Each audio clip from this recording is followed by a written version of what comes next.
Hi hello ನಮಸ್ಕಾರ ಸ್ನೇಹಿತರೆ. ಏನಪ್ಪ ಇದು ರುದ್ರಾಪುರದ ಮಹಾರಹಸ್ಯ ಬಯಲು ಮಾಡೋಕೆ ಗೀತಾ ಮತ್ತು ವಿಜಯ್ ಹೋದರೆ ತಲೆ ಮರೆಸ್ಕೊಂಡು ಹೋಗಬೇಕಾಗಿರೋ ಪರಿಸ್ಥಿತಿಯಲ್ಲಿ ಈ ಕಡೆ ಅವರ ಫ್ಯಾಮಿಲಿ ಇದೆ.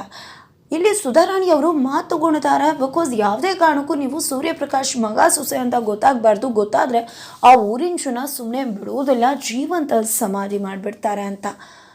ಆದರೆ ಇಲ್ಲಿ ಗೀತಾ ವಿಜಯ್ ಏನೋ ಅಮ್ಮ ಹೇಳಿದಾಗ ಯಾರಿಗೂ ಗೊತ್ತಾಗ್ದಿರೋ ರೀತಿಲಿ ಯಾವುದೋ ಒಂದು ಸುಳ್ಳು ಐಡೆಂಟಿಟಿ ಮುಖಾಂತರ ಊರಿಗೇನೋ ಪ್ರವೇಶ ಕೊಡ್ತಾರೆ. ಆದರೆ ಭಾನುಮತಿ ಇಲ್ಲಿ ಎಂಟ್ರಿ ಆಗ್ತಾರೆ. ಭಾನುಮತಿ ಎಂಟ್ರಿ ಆಗ್ತಾ ಇರೋದ್ರ ಜೊತೆಗೆ ಈ ಒಂದು ಕತೆಗೆ ಟ್ವಿಸ್ಟ್ ಸಿಗ್ತಾ ಇದೆ.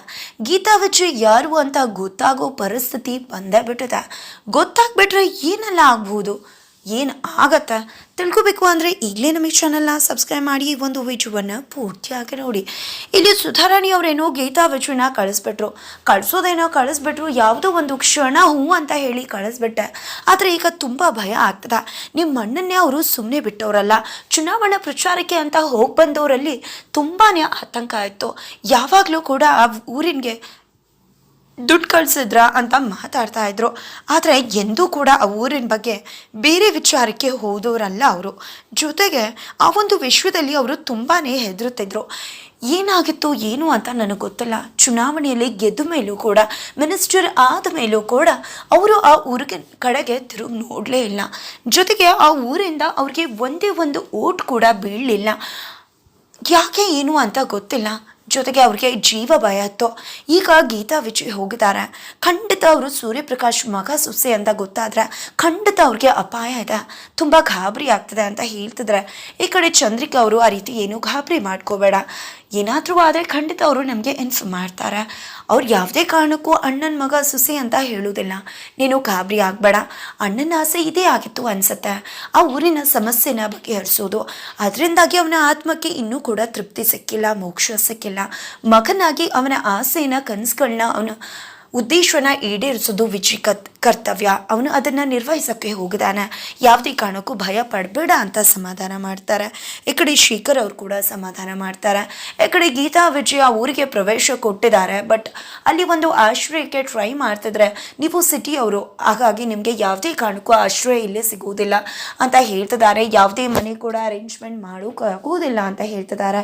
ಯಾಕೆ ಏನು ಅಂತ ವಿಚಾರ ಮಾಡೋದಕ್ಕೆ 23 ವರ್ಷಗಳಿಂದ ಸೂರ್ಯಪ್ರಕಾಶ್ ಅನ್ನೋ ಮಿನಿಸ್ಟರ್ ಇಲ್ಲಿಗೆ ಬಂದಿದ್ರು. ಅವರು ಬಂದು ಈ ಊರಿಗೆ ಮೋಸ ಮಾಡಿ ಹೋದರು. ಹಾಗಾಗಿ ಯಾರನ್ನ ಕೂಡ ಈ ಊರಿನ ಜನ ನಂಬೋದಿಲ್ಲ ಅಂತ ಹೇಳ್ತಾರೆ. ಕತೆ ಏನು ಅಂತ ಕೇಳೋದಕ್ಕೆ ಅವರು ಕತೆನ ಹೇಳೋದಿಲ್ಲ. ಅಲ್ಲಿ ಒಬ್ಬ ವ್ಯಕ್ತಿ ಕೂಡ ಇರ್ತಾರೆ, ಯಾರು ಉಚ್ಚಿ ಅನ್ನೋ ಹುಡುಗಿ ಕತ್ತಲು ಕೋಣೆಯಲ್ಲಿದ್ದಾಗ ಆ ಕತ್ತಲು ಕೋಣೆಯಲ್ಲಿದ್ದಂಥ ಹುಡುಗಿನ ಸಮಾಧಾನ ಮಾಡ್ತಿದ್ರು, ಅದೇ ವ್ಯಕ್ತಿ ಅಲ್ಲಿ ಕೂತ್ಕೊಂಡಿರ್ತಾರೆ. ಇದನ್ನೆಲ್ಲ ಕೇಳಿಸ್ಕೊತಿರ್ತಾರೆ. ನಂತರ ಈ ಕಡೆ ನಿಮ್ಗೆ ಏನಾದರೂ ಸಹಾಯ ಬೇಕು ಅಂದರೆ ನಮ್ಮ ಊರಿನ ದಣಿಗಳಿದ್ದಾರೆ, ಧರ್ಮಪಾಲ ಅಂತ. ಅವರ ಒಂದು ಆಜ್ಞೆನೇ ಈ ಊರಿನ ಜನ ಪಾಲನೆ ಮಾಡೋದು. ನೀವೇನೇ ಬೇಕಿದ್ರೂ ಅವ್ರನ್ನ ಹೋಗಿ ಭೇಟಿ ಮಾಡಿದ್ರೆ ನಿಮಗೆ ಸಹಾಯ ಸಿಗಬಹುದು ಅನ್ನೋ ಒಂದು ಸಜೆಷನ್ನ ಕೊಡ್ತಾರೆ. ಹಾಗಾಗಿ ಗೀತಾ ವಿಜಯ್ ಇಬ್ಬರು ಕೂಡ ಸೇರಿಕೊಂಡು ಧರ್ಮಪಾಲ ಅವರ ಮನೆಗೆ ಹೋಗ್ತಾರೆ. ಈ ಕಡೆ ಪಾಪ ಆ ಆರಾಧಕರ ಮಗಳು 3 ದಿನ ಇಲ್ಲದ್ರೆ 4 ದಿನ ಎಲ್ಲೋ ಹುಚ್ಚಿತಲ ಅರಿತಿರ್ತಾರೆ ಅಂತ ಊರಿನ ಜನಗಳೆಲ್ಲ ಅವಳನ್ನ ತುಂಬ ಅಸಡ್ಡಿಯಾಗಿ ಅನಿಷ್ಟ ಅನ್ನೋ ರೀತಿ ಕಾಣಿಸ್ತಿರ್ತಾರೆ. ಆದರೆ ಆ ಊರಿನ ರೌಡಿ ಮಾತ್ರ ಅಕ್ಕಿಯನ್ನು ತುಂಬ ಅಂದರೆ ತುಂಬ ಪ್ರೀತಿ ಮಾಡ್ತಿರ್ತಾನೆ. ಅವಳಿಗೆ ಅವ್ನು ಕಂಡ್ರೆ ಸ್ವಲ್ಪ ಕೂಡ ಆಗೋದಿಲ್ಲ. ಆದರೆ ಅವನಂತೂ ಅವಳನ್ನ ಮದುವೆ ಆಗಲೇಬೇಕು ಹೇಗಾದರೂ ಮಾಡಿ ಅಂತ ಡಿಸೈಡ್ ಮಾಡ್ಕೊಂಡಿದ್ದಾನೆ. ಈ ಕಡೆ ಫ್ರೆಂಡ್ ಹೇಳೋ ಮಾತನ್ನು ಕಟ್ಕೊಂಡು ಈ ಕಡೆ ಅವಳನ್ನ ಮದುವೆ ಆಗಿಬಿಟ್ರೆ ಫೈನಲಿ ಫೋರ್ಸ್ಫುಲ್ಲಿ ಮದುವೆ ಆಗೋಣ, ಮದುವೆ ಆದಮೇಲೆ ಅವಳು ನಾನು ಏನೇ ಮಾಡಿದ್ರು ಸಹಿಸ್ಕೊಳ್ಳೇಬೇಕು, ಕಾಲ ನಂತರ ಅವಳು ನನ್ನ ಒಪ್ಕೋತಾಳೆ ಅನ್ನೋ ಮಾತಿನಿಂದಾಗಿ ಪ್ರೇರೇಪಿತನಾದ ಅವನು ಆ ಹುಡುಗಿ ಹತ್ರ ಹೋಗಿ, ಒಂದು ನೀನು ನನ್ನನ್ನು ಒಪ್ಕೊ ಮದುವೆ ಆಗಬೇಕು, ಇಲ್ಲ ಅಂದರೆ ಫೋರ್ಸ್ಫುಲಿ ಇವತ್ತಂತೂ ನಿನ್ನ ಮದುವೆ ಆಗೋದು ಶತಸಿದ್ಧ ಅಂತ ಹೇಳ್ತಾರೆ. ಈ ಕಡೆ ಹುಡುಗಿ ಇಷ್ಟ ಇಲ್ಲ ಅಂದರೂ ಕೂಡ ಕೆಸ್ನಲ್ಲಿ ಅರಳಿದ ಕಮಲ ನೀನು, ಈ ಊರಿನ ಯಾರಿಗೂ ಕೂಡ ಬೇಡ, ನಿನಗೆ ಈ ಊರಿನಿಂದ ಅನ್ಯಾಯ ಆಗ್ತದೆ.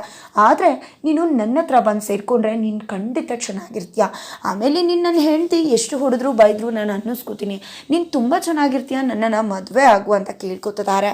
ಆದರೆ ಆ ಹುಡುಗಿ ಮಾತ್ರ ಶತಾಯಗತೆ ಸುತಾರಾಮ್ ಒಪ್ಕೋತಿಲ್ಲ. ಕೆನ್ನೆಗೆ ಬಾರಿಸಿ ಅಲ್ಲಿಂದ ಅವನನ್ನು ದೂಡಿ ಓಡೇ ಹೋಗಿಬಿಡ್ತಾಳೆ.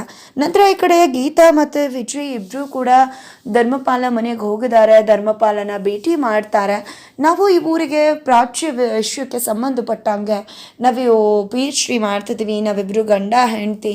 ಹಾಗಾಗಿ ಈ ಒಂದು ಊರಿನ ರುದ್ರಮ್ಮ ದೇವಿಯ ದೇವಸ್ಥಾನ ತುಂಬ ಹಳೆ ಕಾಲದ್ದು ಅಂತ ತಿಳ್ಕೊಂಡ್ವಿ. ಹಾಗಾಗಿ ಆ ದೇವಸ್ಥಾನದ ಬಗ್ಗೆ ಒಂದು PhD ಮಾಡಬೇಕು ಅಂತ ಅಂದ್ಕೊಂಡು ಇಲ್ಲಿಗೆ ಬಂದಿದ್ದೇವೆ.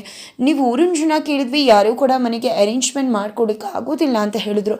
ಹಾಗಾಗಿ ನಿಮ್ಮ ಹೆಸರು ಹೇಳಿದ್ರು, ಹಾಗಾಗಿ ನಿಮ್ಮ ಹತ್ರ ಬಂದ್ವಿ. ದಯವಿಟ್ಟು ನಮಗೆ ಹೊರಗಡೆಯಿಂದ ಬಂದು ಇಲ್ಲಿ ಮಾಡೋದು ಕಷ್ಟ ಆಗುತ್ತೆ. ಈ ಊರಿನಲ್ಲೇ ಇರೋಕ್ಕೆ ಯಾವುದಾದ್ರೂ ಜಾಗನ ಅರೇಂಜ್ ಮಾಡಿಕೊಡಿ ಅಂತ ರಿಕ್ವೆಸ್ಟ್ ಮಾಡ್ಕೋತಾರೆ. ನೀವು ನಮ್ಮ ಊರಿಗೆ ಬಂದು ನಮ್ಮ ದೇವಸ್ಥಾನನ, ನಮ್ಮ ಊರನ್ನು ಇತಿಹಾಸಬದ್ಧವಾಗಿ ನೀವು ಹೇಳ್ತಿರೋದನ್ನು ಕೇಳಿಸ್ಕೊಂಡ್ರೆ ತುಂಬಾ ಖುಷಿ ಆಗ್ತದೆ. ಆದರೆ ಏನು ಮಾಡೋದು, ನಮಗೆ ನಿಮಗೆ ಹೆಲ್ಪ್ ಮಾಡೋದು ಸಾಧ್ಯ ಆಗೋದಿಲ್ಲ. ಐ ಆಮ್ ಹೆಲ್ಪ್ಲೆಸ್ ಅಂತ ಹೇಳ್ತಾರೆ. ಯಾಕೆ ಏನು ಅಂದಾಗ 23 ವರ್ಷಗಳಿಂದ ಸೂರ್ಯಪ್ರಕಾಶ್ ಅನ್ನೋ ವ್ಯಕ್ತಿ ಇಲ್ಲಿಗೆ ಬಂದಿದ್ರು. ಅವರಿಂದ ಈ ಊರಿನ ಜನಕ್ಕೆ ಮೋಸ ಆಗದ. ಅವರು ಈ ಊರಿಗೆ ಬಂದು ತಮ್ಮ ಕೆಲಸನ ಮುಗಿಸ್ಕೊಂಡು ಹೋಗಿದ್ರೆ ಆಗ್ತಿತ್ತು. ಆದರೆ ಅವರು ಮಾರತನ್ನು ಮಾಡಿ ಹೋಗಿದ್ದಾರೆ ಅಂತ ತುಂಬ ವಿಯರ್ಡಾಗಿ, ಬ್ಯಾಡಾಗಿ, ವರ್ಸ್ಟಾಗಿ ಅವ್ರ ಬಗ್ಗೆ ಮಾತಾಡ್ತಾರೆ. ಅದರಿಂದ ವಿಜಯ್ ಕುಪಿತ ಆಗ್ತಾನೆ. ಬಟ್ ತೋರಿಸ್ಕೊಳಕ್ಕೆ ಆಗೋದಿಲ್ಲ. ಯಾಕೆ ಏನು ಅಂದದಕ್ಕೆ ಅದಕ್ಕೆ ಉತ್ತರ ಅವರು ಕೂಡ ಕೊಡೋದಿಲ್ಲ. ಫೈನಲಿ ಇನ್ನೇನು ಮಾಡೋದು, ಸರಿ ಆಯಿತು, ನಾವು ಬೇರೆ ವ್ಯವಸ್ಥೆ ಮಾಡ್ಕೋತೀವಿ ಅಂತ ಹೇಳಿ ಅವರಿಬ್ರೇನೋ ಹೊರಡ್ತಾರೆ. ಆದರೆ ಇಲ್ಲಿ ಭಾನುಮತಿ ಒಂದು ಹೆಂಗಸಿಗೆ ಹೇಳಿ ಧರ್ಮಪಾಲಗೆ ಕಾಲ್ ಮಾಡಿ ತಾನು ಹೇಳಬೇಕಾಗಿರೋ ವಿಷಯವನ್ನು ತಿಳಿಸು ಅಂತ ಹೇಳಿರ್ತಾರೆ. ಹಾಗಾಗಿ ಇಲ್ಲಿ ಆಕೆ ಧರ್ಮಪಾಲ ಅವ್ರ ನಂಬರ್ಗೆ ಕಾಲ್ ಮಾಡ್ತಾರೆ. ಕಾಲ್ ಮಾಡಿ, ನಾನು ಭಾನುಮತಿ ಕಡೆಯವರು, ಭಾನುಮತಿ ಮೇಡಮ್ ನಿಮಗೆ ಒಂದು ವಿಷಯನ ತಿಳಿಸು ಅಂತ ಹೇಳಿದರು. ಹಾಗಾಗಿ ನಮ್ಮ ವಿಷಯನ ತಿಳಿಸೋಕ್ಕೋಸ್ಕರ ಕಾಲ್ ಮಾಡ್ತಾ ಇದ್ದೀನಿ. ಸೂರ್ಯಪ್ರಕಾಶ್ ಅವ್ರ ಮಗ ವಿಜಿ ಮತ್ತು ಗೀತಾ ರುದ್ರಾಪುರಕ್ಕೆ ಬರೋ ಚಾನ್ಸಸ್ ಇದೆಯಂತೆ. ಹಾಗಾಗಿ ಈ ವಿಷಯನ ನಿಮಗೆ ತಿಳಿಸು ಅಂತ ಹೇಳಿದರು. ಬೇಕಿದ್ರೆ ಅವ್ರ ಫೋಟೋನ ನಾನು ಕಳಿಸ್ತೀನಿ, ನೋಡ್ಕೊಳ್ಳಿ ಅಂತ ಹೇಳಿ ಫೋನ್ ಇಟ್ಟು ಫೋಟೋ ಕಳಿಸ್ತಾರೆ. ಫೈನಲಿ ಇಲ್ಲಿ ಫೋಟೋ ಧರ್ಮಪಾಲಗೆ ಸೆಂಡ್ ಆಗುತ್ತೆ. ಧರ್ಮಪಾಲ ಫೋನಲ್ಲಿ ಆ ಫೋಟೋ ನೋಡ್ತಿದ್ದಾಗೆ ಶಾಕ್ ಆಗ್ತಾರೆ. ಯಾಕಪ್ಪ ಶಾಕ್ ಆಗ್ತಾರೆ? ಯಾಕಪ್ಪ ಅಂದರೆ ಆ ಫೋನಲ್ಲಿ ಬಂದಿದ್ದು ಫೋಟೋ ಬೇರೆ ಯಾರ್ದು ಅಲ್ಲ, ವಿಜಿನ ನೋಡ್ತಿದ್ದಾಗೆ ಶಾಕ್ ಆಗುತ್ತೆ. ಈಗ ತಾನೇ ಬಂದು ಹೋಗಿದ್ದು ಇದೇ ಹುಡುಗ ಅಲ್ವಾ? ಹಾಗಾದರೆ ಅವ್ನು ನನ್ನ ಹತ್ರ ಸುಳ್ಳು ಹೇಳ್ಕೊಂಡು ಬಂದದ್ನ ಸೂರ್ಯಪ್ರಕಾಶ್ ಮಗ ಇಲ್ಲಕ್ಕೆ ಬಂದಿದ್ದಾನೆ ಅಂದರೆ ಖಂಡಿತ ನಮಗೆ ಇದು ಮಿತ್ತು ಅಂತ ಅಂದ್ಕೊಂಡು ಡಿಸೈಡ್ ಮಾಡ್ತಿದ್ದಾರೆ. ಇವ್ರಿಗೆ ಇಲ್ಲೇನೋ ಫೈನಲಿ ಬಂದಿತ್ತು ಸೂರ್ಯಪ್ರಕಾಶ್ ಮಗ ಸುಸಿ ಅಂತ ಏನೋ ಗೊತ್ತಾಗೋಯ್ತು. ಆದರೆ ಆ ಕಡೆ ವಿಜಿ ಇಲ್ಲಾಗತ್ತಾ. ಫೈನಲಿ ನಾವೀಗ ಏನೂ ಮಾಡೋಕ್ಕಾಗಲ್ಲ, ಧರ್ಮಪಾಲನ ಹತ್ರ ಹೋಗಿ ಅಪ್ಪನ ಬಗ್ಗೆ ಕೇಳಿಡ್ಬೇಡೋಣ ಅಂತ ಹೇಳ್ತಿದ್ದಾನೆ. ಹಾಗಿದ್ರೆ ಇಲ್ಲಿ ಏನಾಗತ್ತಾ? ಈ ಕಡೆ ಸೂರ್ಯಪ್ರಕಾಶ್ ಮಗ ಮತ್ತು ಸೊಸೆ ಅಂತ ಗೊತ್ತಾಗ್ತಿದ್ದಾಗೆ ಧರ್ಮಪಾಲ ಇಡೋ ಮುಂದಿನ ಹೆಜ್ಜೆ ಏನಾಗದ? ಈ ಕಡೆ ಆ ಹುಡುಗಿ ಓಡೋಗ್ತಿದ್ದಾಳೆ, ಎಲ್ಲಕ್ಕೆ ಓಡೋಗ್ತಿದ್ದಾಳೆ. ಈ ಕಡೆ ವಿಜಯ್ ಹಾಗೆ ಗೀತಾ ನಿಜವಾಗ್ಲೂ ಕೂಡ ಮತ್ತೆ ಧರ್ಮಪಾಲ ಹತ್ರ ಬಂದು ಸತ್ಯ ಹೇಳಿ ಅಪ್ಪನ ಬಗ್ಗೆ ಕೇಳೇ ಬಿಡ್ತಾರೆ.